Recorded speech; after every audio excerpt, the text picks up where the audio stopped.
Assalomu alaykum obunachilar.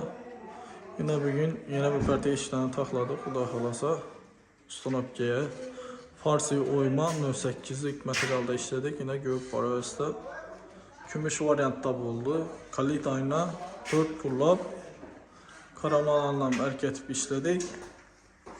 Kime kızıkallı bolsa şunu değişikle müracaat etaverasida Farsi oymamız aynalaram karşına aynan. Görüp baka beraberasida.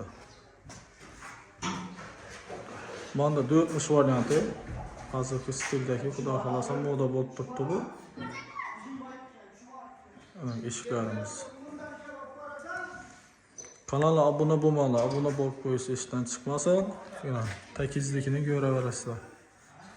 Kumush variantda. Boshqacha variant desangiz, boshqacha variantlar ham ishlab beramiz. Oq variantlari jim chiqdi.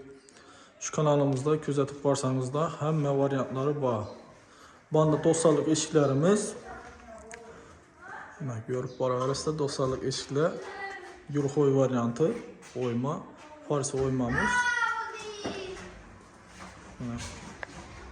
Xudo xolasa yine bunda 90'lık eshiklarni ko'raverasizlar.